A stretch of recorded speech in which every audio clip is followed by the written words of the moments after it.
Good morning, Philippines. Well, it's Thursday, December 7th.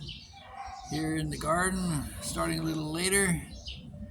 Shout out to my new subscribers, Jen, 65, and all of you who are interested in sharing these videos. I appreciate it.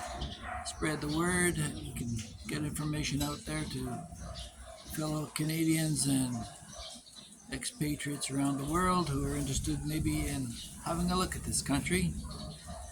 What's happened today? Well, it's a little cooler. Here's Bo with me. Hi, Bo. Come here and say hi. Hi. This is my son, Bo. He's 7 years old and he just did a school play, didn't you, Bo? Right? Yeah. So, uh,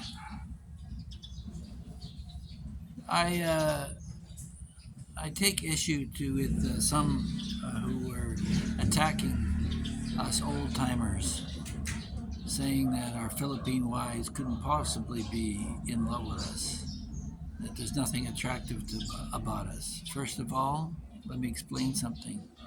See this? They love this long nose.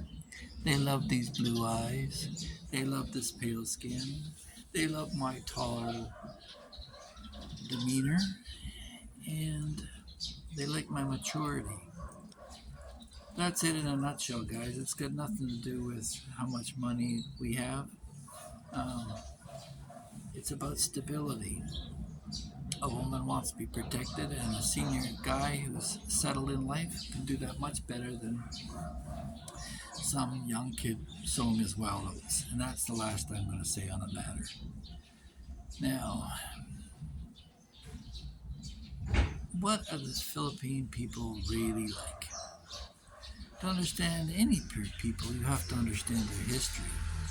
So go back in the history books and understand that this colonized nation has been through a series of overlords that have taken advantage of the situation. And now they're confronting a new one with China, pressing on the South China Sea and the Scarborough Shoals. So if you really want to understand the Philippines, take the time to know their history. Understand that the Filipino people are some of the most resilient people on the planet, but there's only so much that they'll take. When Lapu-Lapu had heard enough of Magellan and his boys, they killed him. Something that the native North Americans should have probably done in their own country, and they wouldn't have been overrun so much by Europeans. But that's a different matter.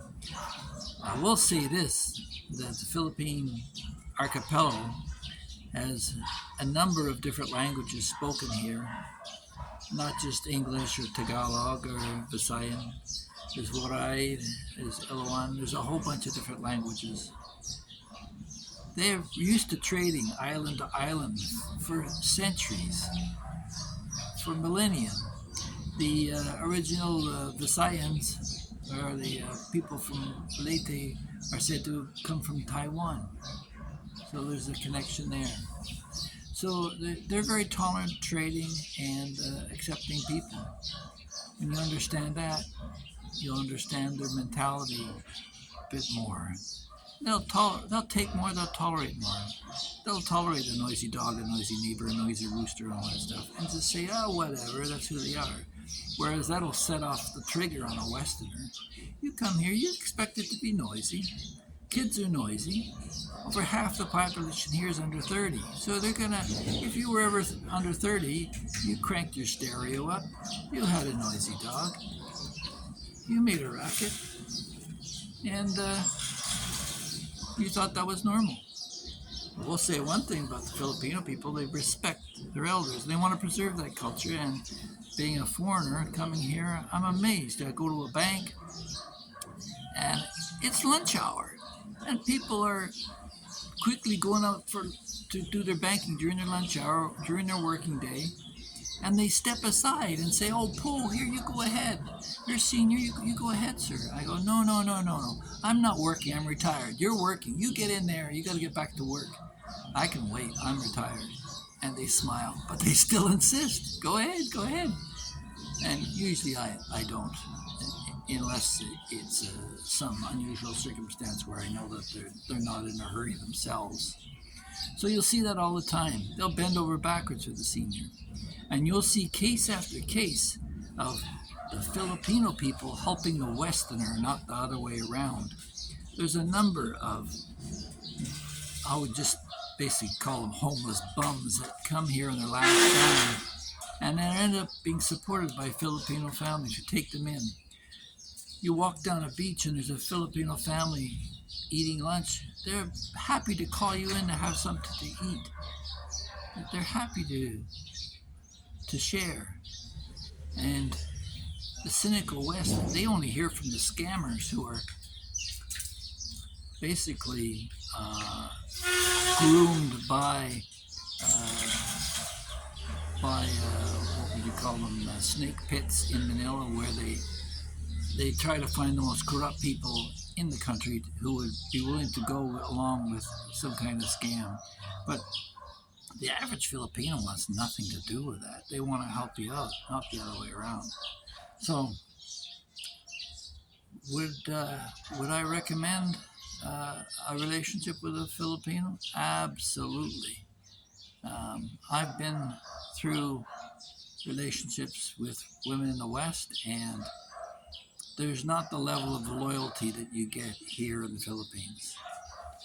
There's a book written by Steve Harvey called "Act Like a Lady, Think Like a Man," and he describes three things that every man on the planet wants: loyalty, support, and nookie. And in the Philippines, you'll get all three here from a loyal, supportive wife. You won't get that in the West for the large part because the women have been all told that they're princesses and expect to be treated like royalty. Here, the woman expects the man to be faithful, hardworking, and honest.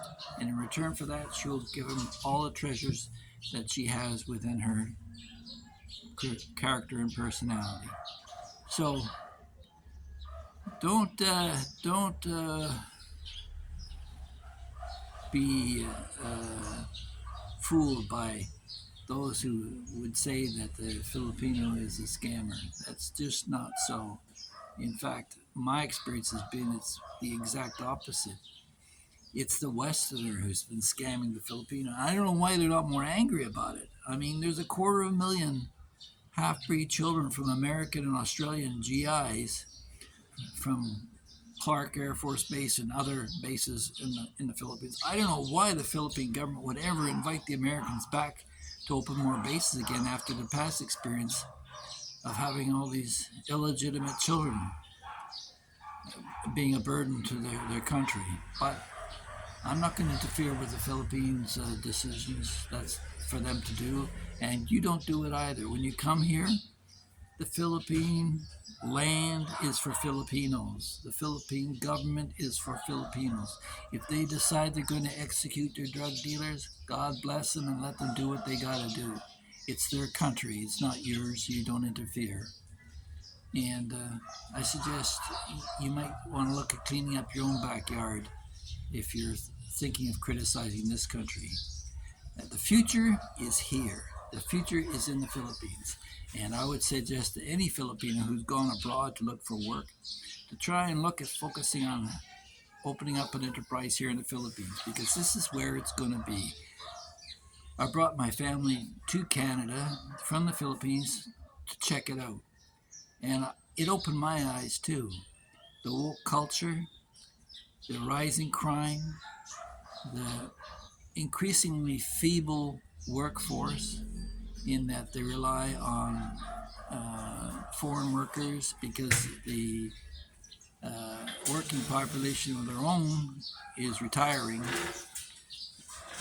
versus here where you've got a young population, educated, well positioned, English speaking, and with some of the richest natural resources on the planet that are never discussed. All the things that you need for your electric vehicles, your nickel, your cadmium, all that stuff, it's all found here in mass quantities. So you'll be hearing more about the Philippines. They continue to develop their tourism industry, which has expanded. They exceeded their goals so far this year, and they still have another month to go. So on your next trip, next vacation, come take a look. See what we've got to offer here. I'm in Cebu right now. There's 7,000 plus islands to look at. Over 2,000 of them are inhabited, so you'll find a different experience in different islands. You can spend your whole life here and never see everything. That's it for today. Shout out to all my new subscribers, and please share. Click that notification bell, and we'll see what we can do to provide you with more content on the Philippines. Adios, amigo. Mayo buntag.